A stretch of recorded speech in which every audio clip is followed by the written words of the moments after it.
तो दोस्तों water proof T shirt या फिर वाटर रिपेलेंट टी शर्ट, और पिछले वीडियो में हम लोगों ने इसकी इतनी अच्छी तरीके से टेस्टिंग करी थी कि भाई इसका खून ही निकाल लिया था, इसका दम ही निकाल लिया था।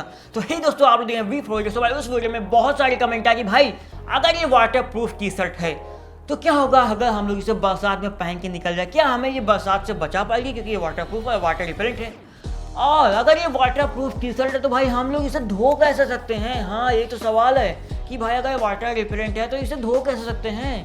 तो भाई आज के इस वीडियो में हम लोग यही इन दोनों चीज़ों को अच्छी तरीके से टेस्ट करने वाले हैं। देखेंगे कि क्या होगा अगर हम लोग इस वाटर प्रूफ टी शर्ट को बरसात में पहन के निकल जाएं, और क्या हम लोग इसे धो सकते हैं या नहीं। और ये वीडियो जरूरी इसलिए है क्योंकि काफ़ी महंगी टी शर्ट है, और अगर कोई ले लेता है और उसके काम की नहीं निकलती है तो भाई उसके तो 800 रुपये फंस जाएंगे।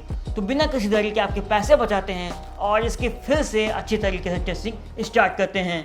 दोस्तों किस्मत भी देखो, अभी तक मैं सोच रहा था कि मैं फव्वारा लगा के आर्टिफिशियली रैन बना के टी शर्ट की टेस्टिंग करूँगा, लेकिन यहाँ पे खुद ही पानी बरसने लगा और मेरी टी शर्ट की टेस्टिंग एकदम रियलिस्टिक हो जाएगी।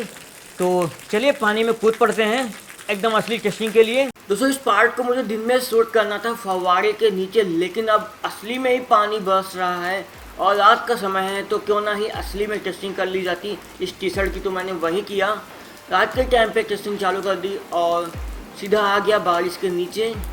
और करीब 1.5 मिनट तक मैं बरसात में यूं ही खड़ा रहा, सिर्फ 1.5 मिनट खड़ा रहा, ठीक है।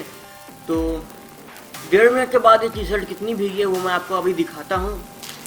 तो फाइनली 1.5 मिनट हो चुके थे भीगते हुए और मैं आपको दिखाता हूँ।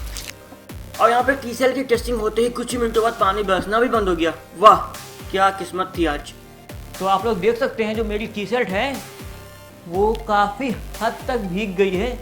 ये देखिए, यहाँ पे भीग गई है और यहाँ पे भीग गई है, सामने भी थोड़ी बहुत भीग गई है, लेकिन कंधों पर कुछ ज़्यादा ही भीग गई है। तो ये टी शर्ट हमें रैन से, बरसात से नहीं बचा पाई, और इसका जो वाटर रिपेलेंट क्षमता थी वो 3 वॉशेस के बाद बहुत ज़्यादा कम हो गई है, तभी तो इतनी जल्दी ये पानी को एब्जॉर्ब कर रही है। ये देखो, तो रैन की टेस्टिंग तो हो गई है, अब करते हैं इसके धोने की टेस्टिंग। तो इसे धोने से पहले इसे गंदा तो करना होगा, तभी तो धोने का असली फायदा है। तो यहाँ पे मैं इसके ऊपर थोड़ा सा टोमेटो सॉस गिरा देता हूँ,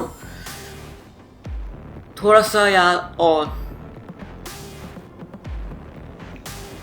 अब हुई ना असली बात, ये तो असली से भी ज़्यादा बात हो गई। अब इसके ऊपर सोया सॉस गिरा देता हूँ, काला वाला। तो सोया सॉस भी अच्छी खासी हो गई इसके ऊपर। तो इसमें धोने का जो भी इंस्ट्रक्शन है इसी टी शर्ट में लिखा हुआ है, मैं आपको दिखा देता हूँ। ये देखो, तो सिंपली मैं हल्के हाथों से इसके ऊपर का सॉस पानी में डुबो के छुड़ाने की कोशिश कर रहा हूँ। तो सोया सॉस तो आसानी से छूटा जा रहा है क्योंकि वो तो बहुत ही कम चिपका था इसके ऊपर, और कुछ ही मिनटों में लगभग पूरी सॉस निकल गई है इसके ऊपर से। और यहाँ पे आप लोग देख सकते हैं कि टोमेटो सॉस का हल्का सा निशान पड़ गया है, क्योंकि डिटर्जेंट से धोने पर वो भी पूरी तरीके से निकल जाएगा। तो भाई इसे धोने में कोई दिक्कत नहीं होती, ये भीग जाता है नॉर्मल टी शर्ट की तरह, क्योंकि कोई प्लास्टिक तो है नहीं इसमें। 95% कॉटन और 5% इलास्टीन है, और वैसे भी इन लोगों ने इसे वाटर रिपेलेंट बोला है, ना कि वाटर प्रूफ। तो इस तरीके से सबसे पहले तो हमने ये देखा कि मात्र तीसरी वॉश के बाद इसकी वाटर रिपेलेंट क्षमता काफी हद तक कम हो गई है। एक बार फिर से देख लो, ये पानी को सोखे ले रहा है।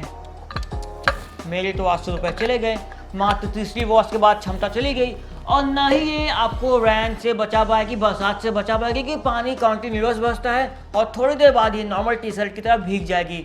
और मैंने आपको धो के भी दिखा दिया, धोना बिल्कुल सिंपल नॉर्मल टी शर्ट की तरह ही होता है। तो अब आप लोग जान ही गए कि भाई टी शर्ट कैसी है, ज़्यादा कुछ बताना बचा है नहीं। तो वीडियो को लाइक करना, शेयर करना और चैनल को सब्सक्राइब करके बेल आइकन जरूर से दबा देना इस टी शर्ट के लिए।